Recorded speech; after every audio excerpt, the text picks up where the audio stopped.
definitely a day where I did a little bit too much sitting, and I consciously try to avoid that on leg days, but I didn't today. I'm paying for it, so we're definitely a little tighter, and it's going to take a little longer to get ready, but I think we're going to figure this out, and we're going to have some good pulls and some good squats today. Fingers crossed anyways.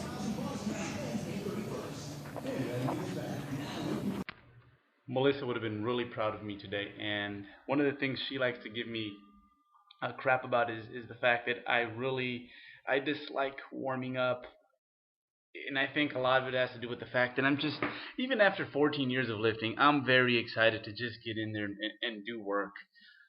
And sometimes I will skimp a bit on my foam rolling, on my warming up, on all that stuff. And today I was feeling pretty miserable. Not when it comes to energy so much, but just things weren't moving right prior to actually getting the ball rolling. However, I took my time. I took about 25 minutes, and I was rewarded quite handsomely by my standards, anyways. So, is a lot of you guys might know I'm working on my low bar squat, and I still don't feel quite at home. There's a lot of cues that just aren't natural to me yet. I think the biggest one is just the way I unrack the bar right now. I think my feet placement are in a I think they're a little bit too behind, and what ends up happening is that I start the movement with almost a good morning. So the last set was an acclimation set with 365. This was my top end set of 405 for 2, which would have been okay on a high bar day with a high bar squat. But given the fact that this is a new movement, I'm still kind of learning the dance, and it's when I stop and really analyze it afterwards. At this point, well, after this set, I really in my head I was like, well, that was a crappy day. But once I really stop and think about it, it was okay. So I think here's what's wrong. I think my torso is a bit uh, too far ahead of my feet. So I start off with way too much of a good morning, and by the time I set up, I'm kind of beat from unracking the bar. So that's something I definitely have to work with. And for some reason, my right leg was not cooperating today, and that's funny because that's usually the leg I don't have issues with. And during my warm ups and my foam rolling and all the stuff I was doing prior to getting to squatting, I was focusing mostly on my left side. So I think next time, whatever I do to my left side, I'm going to do to my right side, and that's something that I should know better, that I should do. But I was overly cautious about my left side, which was just giving me all sorts of trouble, just getting into a squatting position without any weight. So the fact that I had an okay day, I'm pretty pleased with. So that was the top end set, and then this was the back off set. So the back off set is basically just going to be sets of whatever the first set was until I uh, reach an RPE of 9. So this first one here, I think I had about 2 in the tank. I'm pretty sure I did. But then the next one, as you're going to see, I had to just can it there. So that's pretty much how I auto regulate my volume on these big lifts. It's quite fair, and sometimes it's hard to stick to because sometimes it's only 2 sets, some days it's 5 sets, and it's going to vary from day to day, but it keeps me honest and it lets me work within that day's capabilities. And to be quite honest, whenever, at least in my experience, whenever I stay true to my body's current capabilities, that is when I tend to do make the best progress in the gym. And that is when, not only when it comes to lifts, but also when it comes to physique. So it's kind of an art, to leave the gym feeling like, well, sometimes you feel like you could have done uh, a little more, but again, productive isn't something that you can necessarily feel. Productive is just productive.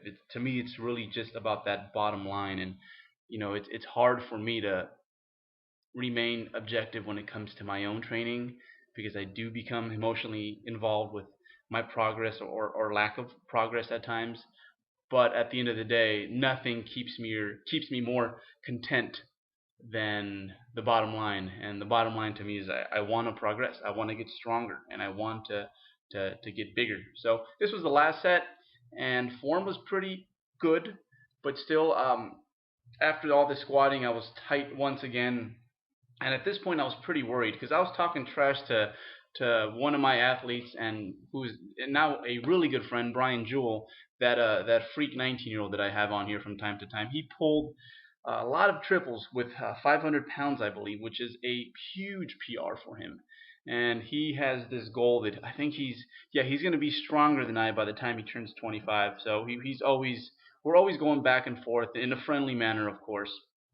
And he was talking a little trash today, so I definitely had some expectations going into today. I wanted to pull 500 pounds for 10 reps, and after this, I got to work. It took me another 5-7 minutes to get loose again, but once I got that taken care of, it was time to deadlift. And man, was I feeling pretty good. And I think a lot of that has to do with the fact that I took my time to warm up and took an extra long time in between lifts to recover and get myself set up again. It's hard to squat and deadlift on both days. For sure I control my intensities and the volume and whatnot, but still it's demanding. So taking a little extra time between both lifts definitely helped. And right here, so I stepped up to my first working set, and then I backed off. And the reason I did that's because I did a few things that aren't part of my usual routine, and I'm really, really trying to get on top of that. I really want to start.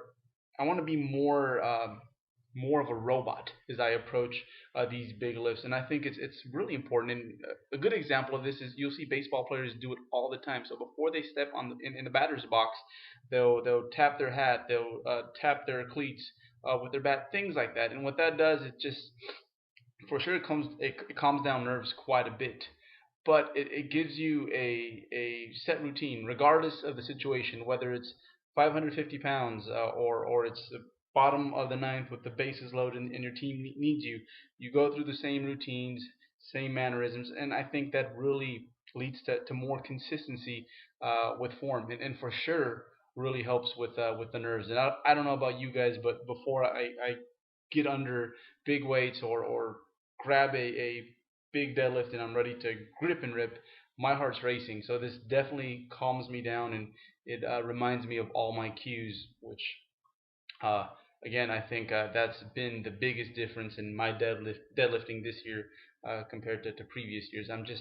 I'm becoming more of a technician. I would not say I'm a technician yet, but slowly and surely I'm getting there. So this is 507 for 10, and this PR meant a lot. It meant a lot because this is definitely something I've never done at any body weight, and I've had some perma bulker phases in the past where I've gotten as heavy as 210, which is 20 pounds heavier than I am right now, and I have never been able to pull um, uh, 500 pounds for double digits. So I'm really pleased. I was glad that even though I talked a lot of crap, that I was able to back it up. So I was at this point it made up for anything that didn't go according to plan on the squats. This is my back offset, and again I just wanted to use the same weight and then reinforce uh, good good technique, because sometimes when you get into those sets where you're really pushing it, what ends up happening is that you might deviate from ideal form at one point or another. And again, this just kind of lets you re-emphasize. Oh, bro, I felt like Rodney Dangerfield there. Anyhow, what this does, it just really it lets you tighten up uh, again with your form. And for me, it does a lot for me mentally. In that the last thing I did before I left the gym was textbook. So in this case, I didn't drop the weight. I kept the weight, and I just did 6 really crisp reps. And I think these reps actually look better than my first set. And I think because at this point I was feeling quite confident after hitting 507 pounds for 10 reps. So this is basically what one of my lower heavy days looks like. I don't do too much isolation work on these heavy days, and I just don't do too much isolation work for my legs in general. I save most of the volume for upper body days because that is what needs the most work. Legs just kind of grow. So tomorrow I'm going to videotape a push day and hopefully have this for you guys at some point tomorrow. So stay tuned for that, guys.